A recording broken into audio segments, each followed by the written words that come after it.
I'm Natalie, and I'm here with my doula, MaryNissi. Yes. She's incredible. Oh. And it's almost been a year. Yes. Since we worked together. I'm a first-time mom, and my first birthing experience was with her. We were at a birthing center, and it was absolutely beautiful, wonderful. It was my dream birth, which I know isn't everyone's story, but we were just recording a podcast for her platform that she is releasing shortly here, launching. And I'd love for you to share more about that. Yes. Yo, the way you just said, like, I had my dream birth, you know I get hyped. Like, it's just going to go higher and higher. I just got chills. I love that. Because, like, that's literally what this podcast is about. It's about positive birth stories. Like, hearing about those dream births, like, of so many people who look so different, right? Yet having really good births and wanting to create a platform for that, right? Yeah. So that it can actually encourage the next person, right? There's so many people that don't get to hear about the good stuff, the good stories that happen. A lot of people hear about the bad, the horror stories, the things that you're like, that's what it's like to have a baby. Right. And as a doula, and not just myself, like when I talk with other doulas, we witness amazing births all the time. Yeah. And so it's really cool. Like, I'm also looking forward to bringing doulas to the space to talk about, like, because there's so many births that happen that are really good, right? And the goal is that, like, you know, people are encouraged, like, it increases your faith so that when you go into your birth story, you're like, what? Nat had an amazing birth? So can I. Yep. Okay, I think a lot of people need to hear, what's the difference between a doula and a midwife? Right. Because that there is, like, yes. Okay, so think about a midwife as a doctor. So a midwife is like a doctor, right? Yeah. They, you know, care for the baby, care for your pregnancy, they deliver your baby. So they're like, you know, the difference between an OB and a midwife is that a midwife can practice kind of like in more spaces than an OB, right? And an OB can perform a cesarean, which midwives can't. That's like the only difference. So midwives are just more like holistic, holistic providers that can do their right because they're in hospitals, they're in birthing centers, they are at home. Yeah. A doula is non-medical, so I always think that's really helpful to know. So midwives are medical.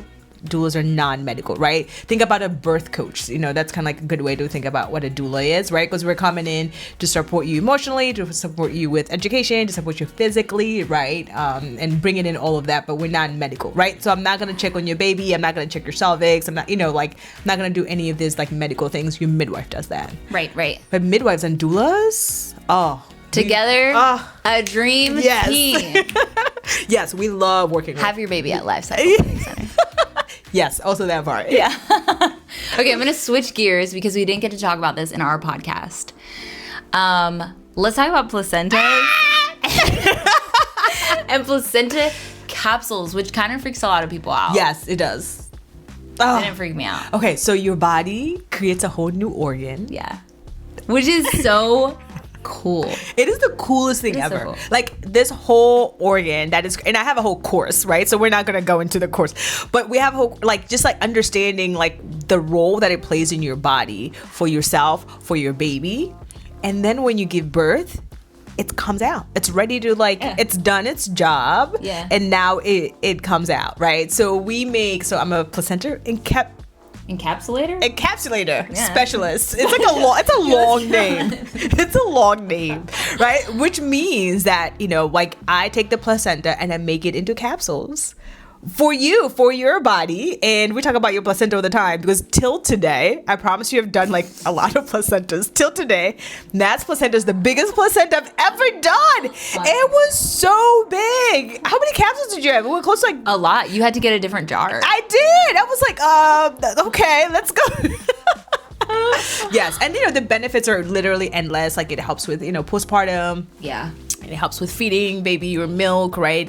It really is replenishing all of the things that your body has, given to baby. Which, for what it's worth, I did have a great postpartum. Did you? I didn't have any problems producing milk. Wow. So, can we say that it was a placenta? I mean, I can because I'm a placenta encapsulator specialist.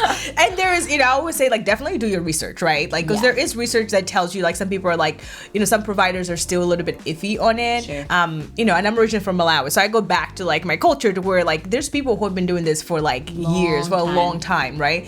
Sometimes, we don't have it. We can't tell you why we do what? But it's something that's been passed on from generation to generation that I tend to value, right? Because of my background. So I'm always like, do your research for sure, but also like listen to other people around you. Yeah, right? consider the options, which is what we talked about too. Like, you know, a lot of people get freaked out going back to like your birthing plan or what you want to do, what you want it to look like. Society's like epidural, hospital, hospital. Yeah. And it's like, but consider, right? Consider your other options. What would you say to a mom that you would want to be like, oh, well, why don't you just consider this? Or, you know, for me, you bring up, I was afraid of having the baby in the car because our birthing center was so far from us. And MaryNissi was like, you'll be fine. That might not happen. You'll be all right. Yeah. I think one of the things that I encourage people, I have like a worksheet that I give folks. I say, take your time to just like write down what would be like if you could take away all the barriers, right? If you could just dream for a hot second, because I think people don't get the chance to do that. If you could like forget about all the craziness you've heard, if you can dream for a hot second, what kind of environment, what kind of like space would you want it to be, right? So, and think about what you do when you're feeling overwhelmed. Like, what do you do when you come to your house? Like, do you go to your room? Do you dim the lights? Do you listen to soft music? Do you know what I mean? Like thinking about those things and just write them down, right? We're not saying that you have made a decision to what you're going to do, but I think that's a first start for people. That's so good. You know what I mean? Just so you can allow yourself to like think like, maybe like lights, maybe dim lights, maybe like something that smells good, diffusing oils. So what happens is then when you think about the three options of like home, hospital, or a birthing center, you can then start thinking about that dream that you wrote down.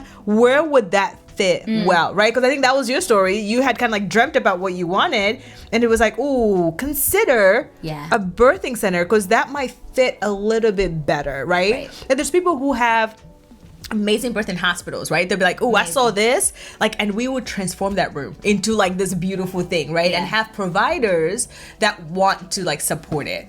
So start there. Start there, because whoever you are is who you bring to this journey. And at the end of the day, it's your birthing story. So go dream. Okay, one more question for you. Yes. This is a really beautiful question because I feel like my husband was so incredible in my birth, like my actual labor and delivery day. But what's something you wish that more partners knew, or ways that they could help in the delivery room, and ways that they work with the birthing team at large, like whether that be midwives, nurses, doula, like the role of a spouse, or a partner. I think the first part is that I want them to know that their presence matters more than anybody else, right? I think that as I'm a doer, so I totally relate to partners a lot more, especially dads, because I'm like, I'm the same way. I'm like, let me do something, right? And forgetting that like just being there, like fully present, not on your phone. not on your phone, or not like absent-minded, but really just like being fully there, present, even if it's just like looking at your spouse, looking at your partner. That goes such a long way, right? I always talk about how doulas don't replace partners, right? Because you all gave birth and I was like, all right, I'm out. You are then like together. So thinking about that aspect first, and literally just asking questions, right? Like if you have a doula, you have midwives, you have providers, ask them, what can I do? What can I do? Is there something you need me to do? Holding hands, like just holding her hand goes a long way. Putting a hand on the shoulder, like you don't need to do a lot, I promise. It's just really being fully present, because that just like makes like your spouse like feel safe, and they can continue in their labor journey.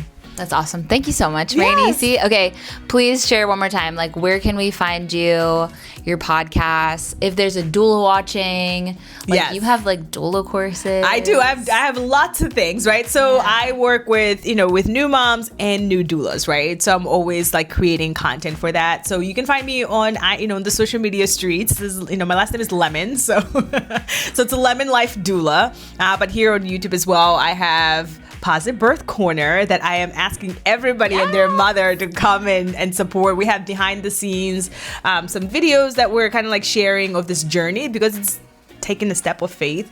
But Positive Birth Corner here on YouTube, and then Lemon Life Doula, you will find me in all the places. Amazing. I love Lemon Life Doula. Fun fact about us. This is true. This is probably like 6 or 7 years ago. My God, I actually made MaryNissi's first this is true. initial website for lemonlifedoula.com. This is true. And then Years later, we come full circle, and know. I'm one of the moms that you worked with. Yes, and then I have like you also shot a whole video for me. That's on my website. The video that you see on my website, you did it. Yes, that is crazy. Yes. Anyway, thank you so much. Thank you. Definitely check out her podcast where you can also hear my birth story in full. Yes.